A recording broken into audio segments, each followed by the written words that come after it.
How you doing? Actually, you know what? What's that? That's Okay, all I right. got my phone. Oh. I'll see you. That's all right. I'll look online. I'm sure they're everywhere. Right? Yeah.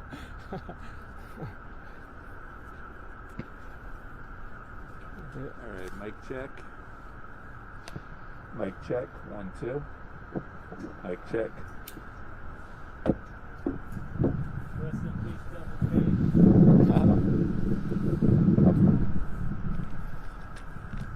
Who'd you steal this from?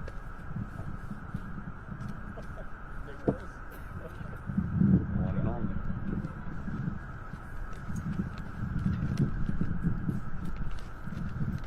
Yeah, brother. How you doing, man? Son treating you okay?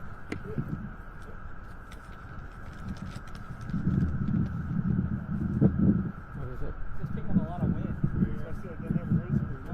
I'm about to put my dad's mic wind screen on it. I mean, I don't know. It sounds bad. Once it starts talking,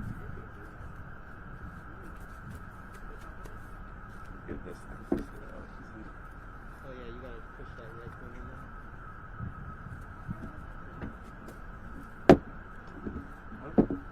Yeah, it's broken. That handle's broken. Oh, for real? Yeah. Alright. Y'all ready?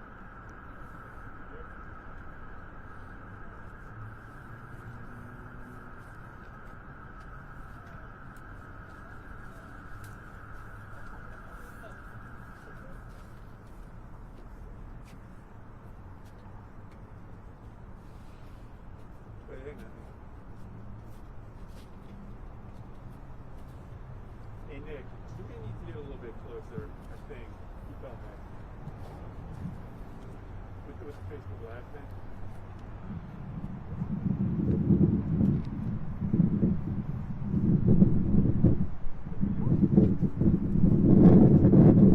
Will that be okay?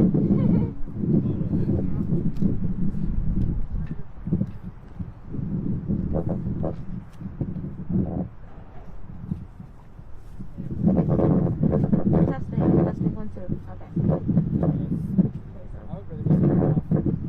That thing is making a lot of noise. See, we need the speaker. I would rather just have the We don't speaker off. need it. Yeah, we don't need it. Yeah. Because it's got a lot of wind noise in it. That's what it is. Plus somebody got suck. Actually, let's see. I could turn it down some. You probably don't need that much volume, that much on it. Put a sock on that. There you go.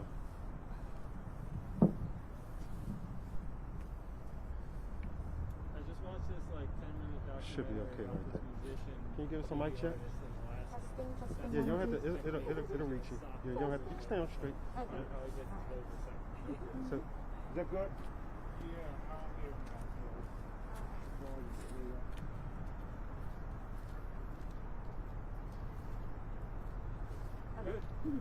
Good afternoon, everyone.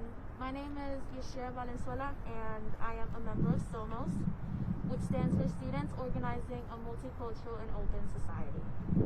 We are a multicultural group that welcomes all ethnicities, races, and sexualities. SOMOS also tackles... Yes. Can you just shut the switch on? Turn the switch on? Yeah. Okay.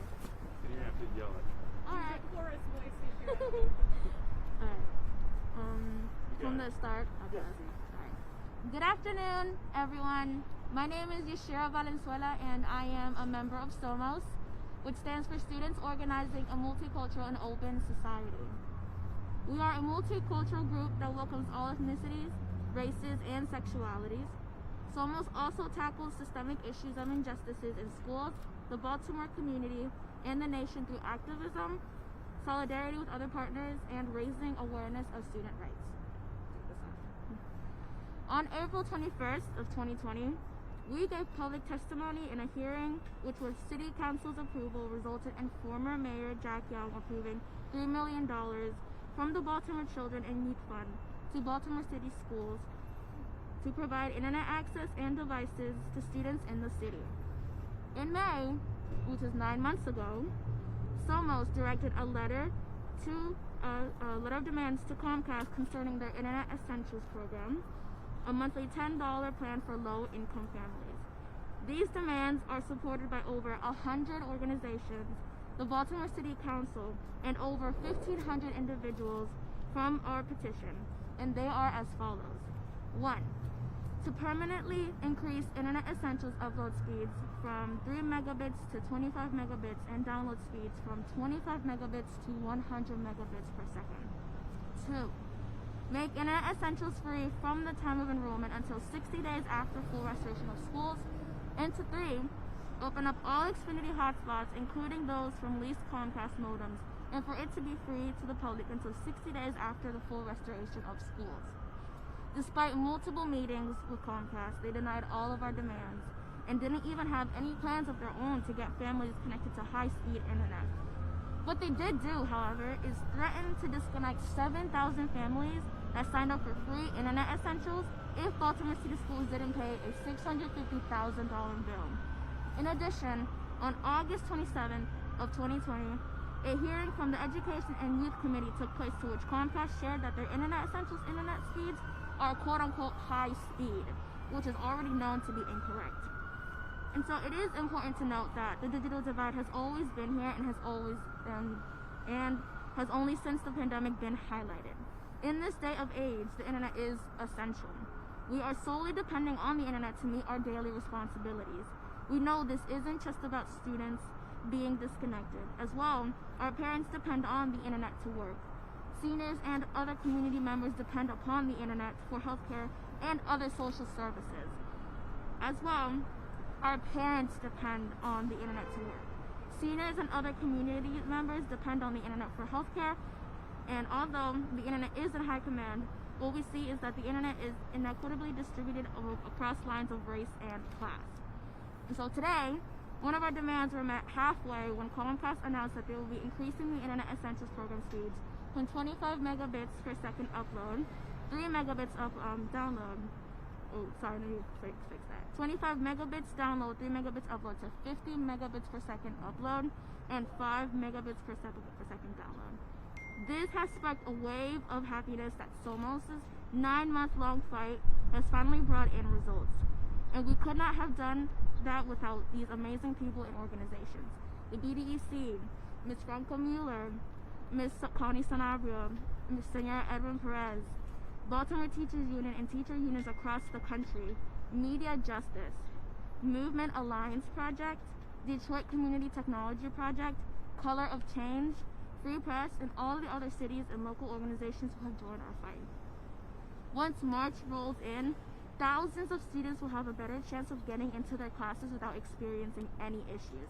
Families all around the city will be able to access the bare minimum without issues.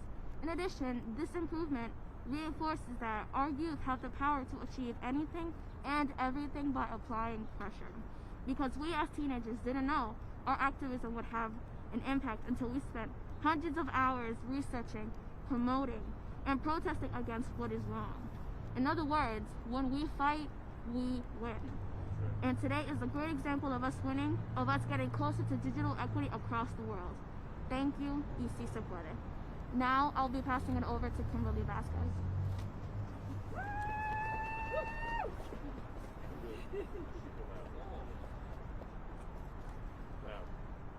Good afternoon, everyone. I'm Kimberly Vasquez, a senior at Baltimore City College and lead organizer of Somos. As we know, the internet has truly been essential for everyone. We know this isn't just about students being disconnected, as well as our parents our parents who depend the internet for their work, seniors and other community members depend upon the internet for healthcare and other social services. I am a subscriber to Comcast Internet Essentials package, a $9.99 plan for low-income residents. Since the pandemic, it's rare I enter my Zoom class successfully the first time around. Usually I have to refresh the page 4 to 5 times to even get to the waiting room. And once I'm in the waiting room, I hope that I get let into class before my internet cuts me out. Even when I'm in class, I've repeatedly been kicked out and have found myself using my phone to connect because it has been more reliable than my Internet Essentials Wi-Fi. I just want to remind everyone that we have students who lack computers and are solely depending on their phones to complete work and using all of their cellular data. This leads to a big and ridiculously high bill payment at the end of every month. Other students have a device but are sharing it among siblings or cousins in the same household, which makes conflict when everyone has to be in class simultaneously. As well, there are families like mine who are connected, but the internet is simply not sufficient nor adequate for students to stay online. Comcast holds a monopoly in our city and so many other cities who are majority black and brown.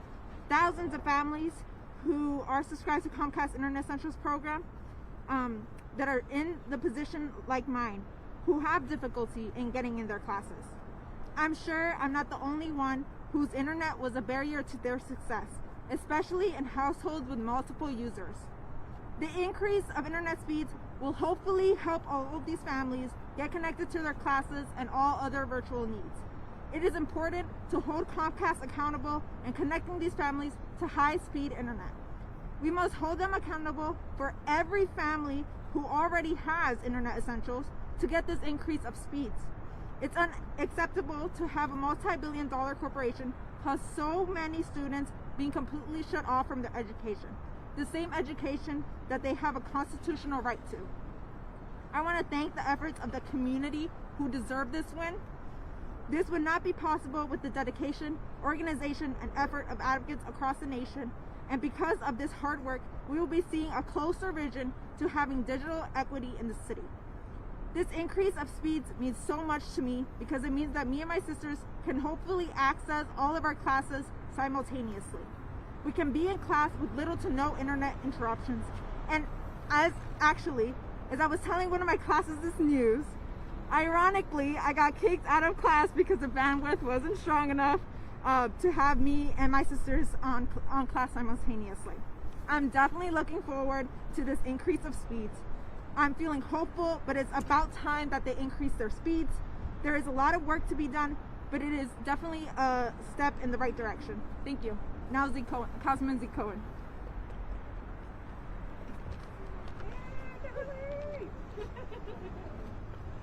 Thank you to Kimberly and Yashira. Good afternoon. In this country, children have a right to a free public education. Yet when COVID-19 forced schools online, so many kids in Baltimore and across the United States were denied that right. Their learning was stifled because of the color of their skin, their zip code, their income, their parents' income, and their lack of access to high-speed internet. That is why we must be clear about digital redlining in Baltimore and across the country. But today we're here to acknowledge one big step forward in the path to justice. This is a story about how Baltimore refused to accept the status quo. Today's announcement by Comcast to double the internet essential speeds proves what's possible when people organize. Throughout the pandemic, our students have been crystal clear. At 25 and 3 megabits per second, Comcast Internet Essentials is not fast enough to run platforms like Zoom or Google Classrooms, especially like Kimberly when folks have multiple siblings trying to learn in the same household. And today, finally, Comcast stepped up and answered the call. We have a number of people that we want to thank today, including my colleagues on the City Council, like Councilman Dorsey, and all of our colleagues, the Baltimore Digital Equity Coalition, the Baltimore Teachers Union, PCAB, our mayor, Brandon Scott, who fights tirelessly for digital equity, the Movement Alliance Project, Project Waves, the Digital Harbor Foundation, Media Justice, Color of Change, Free Press, Franca, Philadelphia City Council member Helen Gim, but most importantly, the students of Somos, whose tireless leadership forced a global corporation to change its practices. And we are not done yet. Let's remember how we got here. On May 22nd, Somos students and over 100 organizations and the City Council wrote to Comcast asking them to increase speeds and make Internet Essentials free for those that needed it to learn online during the pandemic. On July 20th, the City Council unanimously passed a resolution calling for increased speeds. On August 25th, we held a national press conference where elected officials in Philly, Detroit, and across the country called on Comcast to increase their speeds. And then on August 27th, the City Council Education and Youth Committee held a hearing to hold Comcast accountable as our franchisee to produce data and tell us who had internet and who did not. I will never forget meeting with a Comcast executive who told the Somos students that Internet Essentials was fast enough to have multiple people learning online within the same household. When the students pushed back, the executive insinuated that they were either confused or lying. They were neither. We later learned from a whistleblower that Internet Essentials was not fast enough to support programs like Zoom or Google Classrooms. He expressed shame at having hawked the product to low-income families across the country. Today, Comcast acknowledged what these students have said for months. Internet Essentials is not fast enough, and they must do better. Let's be clear. We will continue to fight to make the internet into a public utility. We will push the FCC and the Biden administration to invest in this critical infrastructure and eliminate the digital divide. And in Baltimore, we must bring competition to Comcast and begin to create our own municipal broadband. We have work to do. But that's the thing about David and Goliath. Goliath is big, but David has heart. Today, we showed the world what little old Baltimore, the modern day Goliath, is capable of. It's now my honor to bring to the stage my colleague, Councilman Ryan Dorsey. Thank you, Councilman Cohen. Thank you to everybody who has organized around this issue. Thank you to not only my colleague, Councilman Cohen, also our colleague, Christopher Burnett, who could not be here today, and everybody who's organized. I'm Ryan Dorsey. I'm from the 3rd District in Northeast Baltimore. What Comcast's announcement signifies to me today, and as has already been said, that they're now forthcoming about what everybody has known for a long time, that what they have been providing is inadequate, and what they have been providing is less than what they could have been providing all along, that it was completely within their power and capacity to provide better to the citizens in Baltimore City who rely on their services as if it were a public utility. It is absolutely essential today in 2021 as electricity is to our homes. And to me, this really gets to the heart of our widespread problem with Comcast in Baltimore City. There's not a single person that I know that enjoys relying on Comcast as a service provider.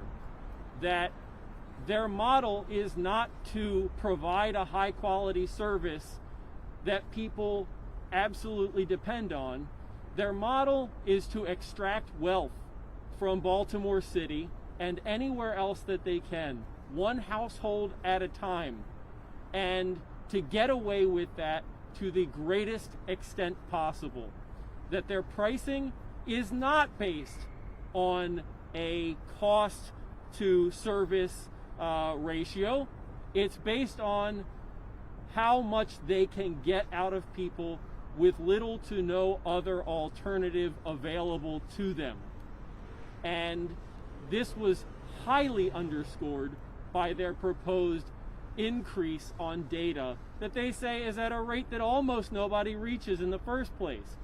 It means that they continue to peddle in the theory of a scarcity of resources rather than to say it is completely within our capacity to serve the needs of all people at an affordable and reasonable rate, and particularly in a city with such widespread and deep poverty as Baltimore City faces, particularly among houses who rely on internet service for learning, which we consider a basic human right to an education, free. And so I'm here today not only to thank everybody who has organized around the issue and who continues to organize around the deeply concerning issue of digital redlining and of net neutrality and equity, but to say that this is far from over, that Baltimore City it cannot wait for other competition to come along, and it's clear that we cannot depend on corporations like Comcast to do right by us. Still, what they are doing, what they have announced today, is far from what is needed and far from what is capable. And we absolutely must, as a city, pursue municipal broadband as a real solution to affordable internet access for all in a manner that treats it as the public utility that it must be treated as. Thank you. All right, we will now hear from Aaliyah. Come on up. Another student with Somos. Really, really loud. Okay. So good afternoon. Am I close? Is this Mic's not on. Oh, okay. You gotta be louder. Right. Okay. Good afternoon, everyone. My name is Aaliyah Abid, and I'm also an organizer with Somos that's been fighting for digital equity in Baltimore and the U.S. And if you ask anybody that knows us, that specifically talked to us today, you would know for sure that this news is very exciting for all of us, like jumping for joy type of news. And it's not only big news for us, but it's also an amazing change for internet users across the country, especially those that have to rely on Comcast service or Comcast Internet Essentials specifically. So for months, Comcast executives have been denying the legitimate problems that students and other users of their Internet Essentials package have been facing in accessing video conferencing, their school, their education, work, and whatever needs they need fulfilled on the internet. A large part of the blame was placed on the users rather than the service itself. And this change here is an acknowledgement that Comcast recognizes, and most likely has recognized since the very beginning, that this service was inadequate and not nearly enough for what people actually needed. So in some places like Baltimore and Philadelphia, Comcast has something like a monopoly when it comes to internet service. And for the average internet user in Baltimore, they have to accept the services available and pay whatever it costs. But for many people across the US, the typical internet package is not affordable. And while Internet Essentials is a more affordable package, affordability is relative. In 2015, Baltimore City Public Schools made the decision to offer free lunch for all students because 84% of students qualified for free and reduced lunch. This means that 84% of students in Baltimore live in households with incomes at or below 130% of the federal poverty line. If families can barely afford school lunches, what makes it acceptable that they should have to pay for education, public education? So I always say this, I've been saying this from the beginning, the point of public school is that it's supposed to be free and accessible. If families are charged to access their education, education is no longer free. And that's why we asked Comcast to offer the Internet Essentials program for free to eligible families while school is virtual, and that ask still hasn't been met. We also asked them to make their hotspots free to the public so people can access the internet without paying an hourly or daily fee.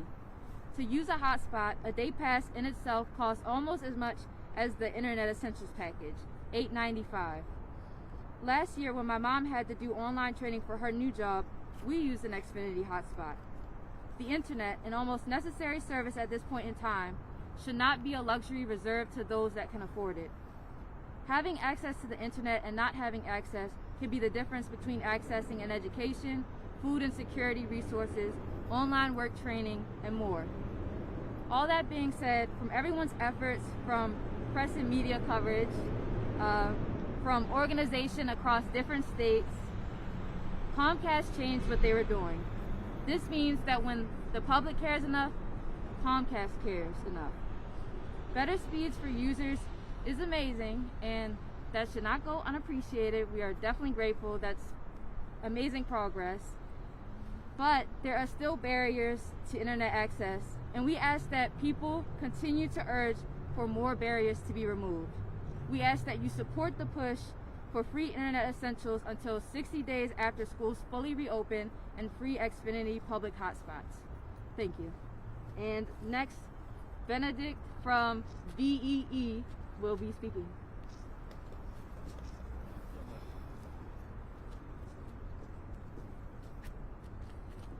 Good afternoon, everyone, and thank you all for being here. And thank you, Councilman Dorsey and Cohen, for your leadership on this issue. My name is Benedict Romer, and I'm a middle school special educator in Baltimore City. I'm also a member of the leadership team of Baltimoreans for Educational Equity and part of a national network of leaders fighting against educational inequity. Our students have a constitutional and human right to learning, to access to education, but more and more we've seen an education gap and inequity in education, and with everything going on, with COVID and social distancing and virtual learning, we've seen that gap widening as we speak. Virtual learning showed us that internet is a utility. It is not a luxury. It is essential, as everyone has been saying. So B has been part of a broad coalition of organizations advocating for adequate access to devices and the internet for Baltimore City students to learn. Last year, B and our partners secured $3 million from Baltimore City for city schools to buy equipment and to get students online and learning. We backed students as they demanded that Comcast improve the broadband speeds of its Internet Essentials program. And we've also taken this call to the FCC to increase the minimum broadband speed so that all kids nationwide can log on and stay connected online. Many Baltimoreans for Educational Equity members, like myself, are educators, and we know firsthand the barriers of learning that students are facing in this moment. B has called for community stories to share their experience with the digital divide. And through that, we have learned of an uncle who has taken in his nephew so that he could have internet access. We know students who sit outside fast food restaurants and libraries to access their free Wi-Fi, and students who rely on their mobile data plans to attend classes on their phones. It's common to witness students kicked off of live Zoom classes multiple times during a single class period as a result of the platform's broadband requirements not being met. We heard Kimberly sharing those stories a minute ago, and I can say just this afternoon, again in my class, I had multiple students having to constantly log off, log back on. I try to use breakout rooms for differentiated learning, as that's essential, and it doesn't work with Zoom when students don't have the broadband access and speeds to participate in those sorts of activities. Faster broadband is essential to learning. They might have wired internet now in their homes, they might have data access, but it's not good enough, it's not fast enough for the requirements of continued learning. So we've witnessed firsthand how this digital divide is unequivocally affecting our most financially disadvantaged students by inhibiting their ability to learn and pursue professional opportunities and access healthcare as well. We know firsthand that the digital divide is disproportionately affecting large cities, but is also affecting rural areas nationwide. The pandemic has only made the existing barrier of limited broadband access more impactful for many people. Already before the pandemic, a homework gap existed, but the need for social distancing has exacerbated that even more. The homework gap has now expanded to a learning gap and a retention gap, as there has been no sufficient attempt to universally increase broadband accessibility. But today we celebrate Comcast increasing the speeds of their Internet Essentials program. We are pleased with the result of our mounting pressure, and we are pleased that Comcast has improved the speeds for Internet Essentials. But make no mistake, today's victory was made possible by youth-led community organizing. Baltimore youth who banded together peers, educators such as myself, community members, and elected officials such as Congressman Cohen and Dorsey to call for Comcast to step up. Baltimore students who, despite all circumstances, attempt to log on every day and to learn. Baltimore students who use their cell phones to submit their homework and access their classes. Baltimore students who said enough, who said they deserve better, and they demanded more. Our students are resilient, and our students are powerful. Today, we celebrate our students and all their hard work. Today, we celebrate Baltimore students for leading this national movement. This is not just a victory for Baltimore. This is also a victory for Chicago, for Baton Rouge, for Philadelphia and Miami and Oakland and other cities around the country where students have not been able to access their education online. We celebrate this moment as it means that more of our kids can stay online to learn, to work, and to access opportunities that will ensure their success over the long term. So again, the crisis in education began long before COVID-19, and we were making progress. We were making amazing progress, but the fight is not done. Even with students returning to buildings, there remains an urgent need to close this divide. We must continue the steadfast work to keep the gap from widening because our future and our students' future depends on it. Thank you so much. And now we're introducing, remind me of your name one more time? Franca. Thank you so much. Tell us your name one more time. Yeah, Benedict. And the grade that you teach. So I Your full name.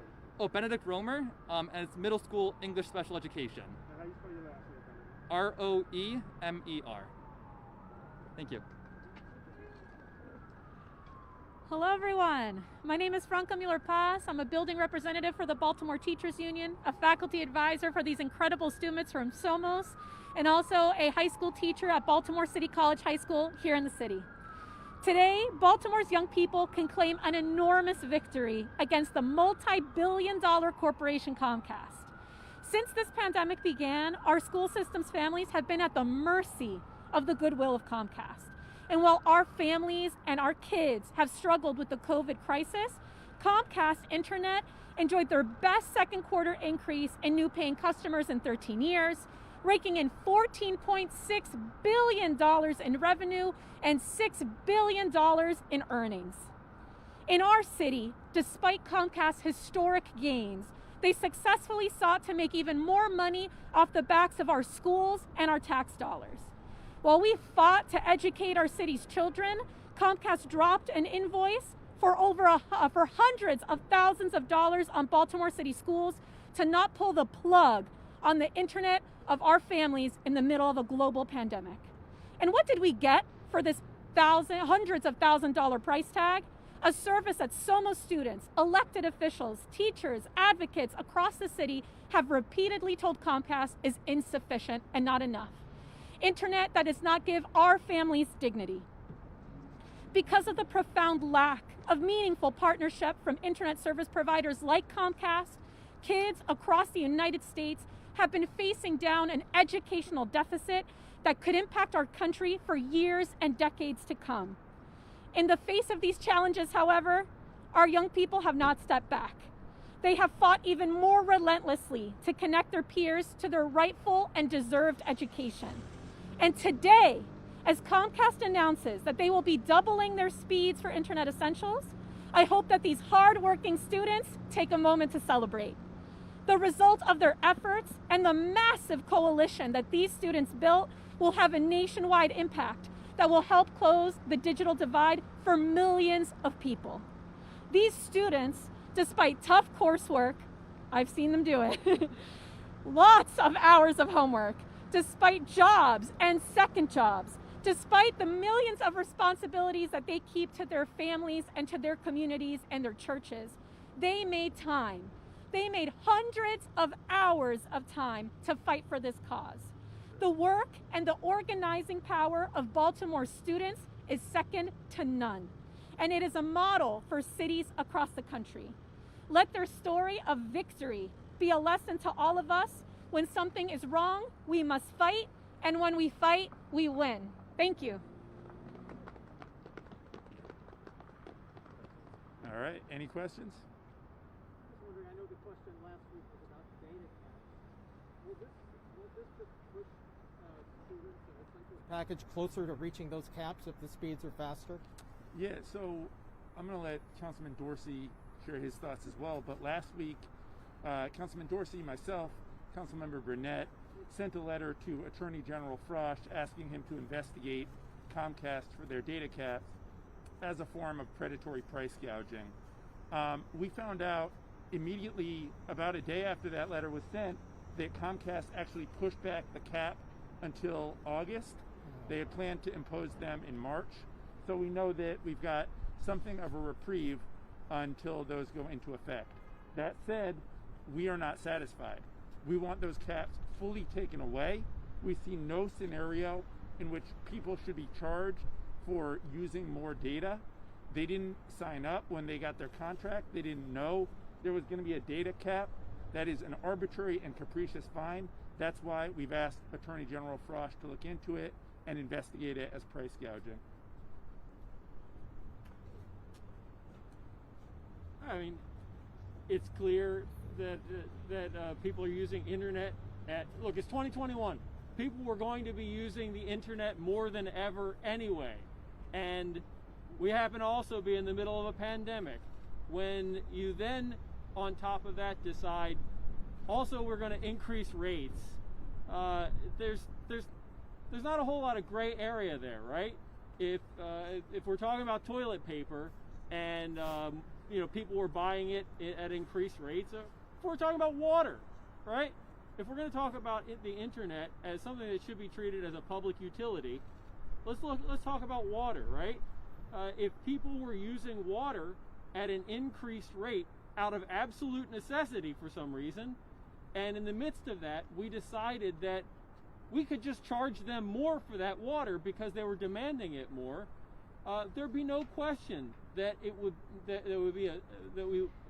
what was going on is we were taking advantage of the situation.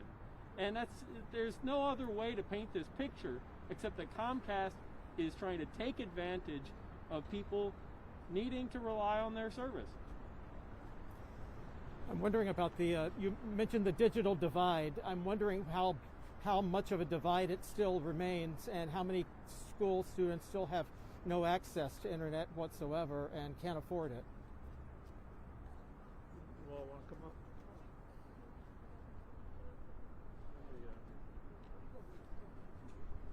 Thanks, everybody. Thanks. The stance of the divide in Baltimore City is stark. We know that when we look at the breakdown of race when it comes to who is connected to high-speed broadband internet, which for all of us is functional internet.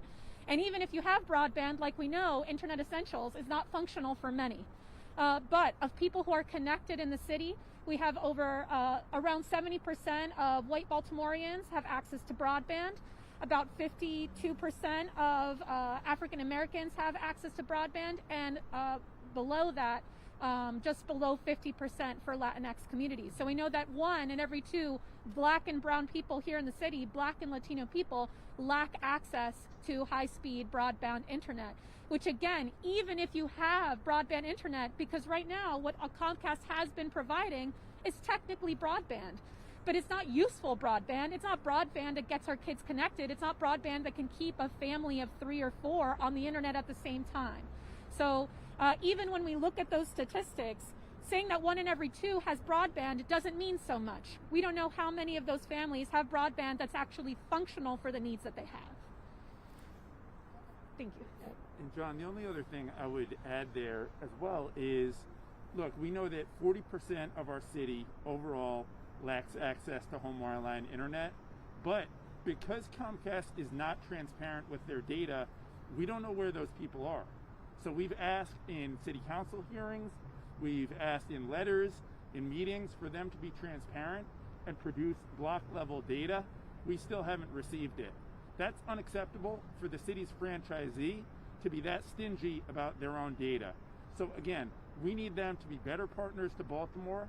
We are excited by today's victory, hard earned by these students right here, but we need to continue to push them to be better partners and to provide data so that we can know exactly who does and does not have internet access. And finally, I'm just wondering why you think the city has allowed Comcast to be the sole supplier for so long. Yeah, so again, in 2016, before I was on council, before many of my peers were on council, we signed a 10-year franchise agreement with Comcast. what we've been arguing is that, one, we need competition. So we invite Verizon, Google, any of the other ISPs into our city to participate. And then two, we need to start building our own municipal internet, right? Just like Councilman Dorsey and all of these young people have said, the internet is a public utility in 2021. You can't learn, you can't get your medicine, right? So much of telemedicine is happening online right now. You can't work in many cases without access to the internet. So just like electricity in the 1930s and 40s, we need to start thinking of it as a public utility. We in Baltimore, in this building, we need to start building our own municipal broadband. Oh, sorry. Go ahead.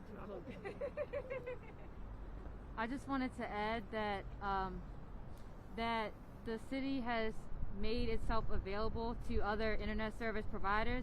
They just don't want to operate, and you can't force a company like Verizon or any company really to operate somewhere they don't want to. So that's another reason why they've had a monopoly. Maybe it's because of, money and how they see themselves in the market, but yeah, that's fine. Sure, can you spell your name? Yeah. Give us the spelling of your name, please. ALIYAH, Aliyah, ABID, Abid. Yashira, Yashira, Valenzuela, Valenzela.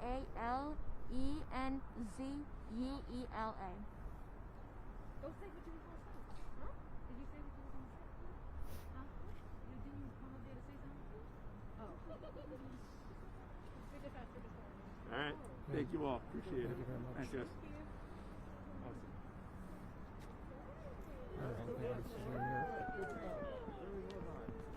Oh shit! Wait, I gotta ask.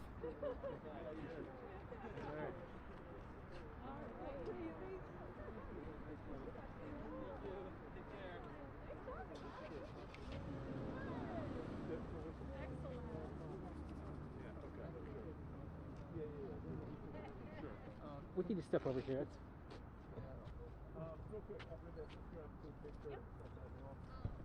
I'm just wondering, I mean, it looks like it's been a month or 6 weeks, I don't know, that it's still ongoing, and I'm just wondering what you feel like you can, or are your hands tied? I mean, what can you do? Yeah, Mayor Scott has been very clear with the finance department that this needs to be fixed immediately.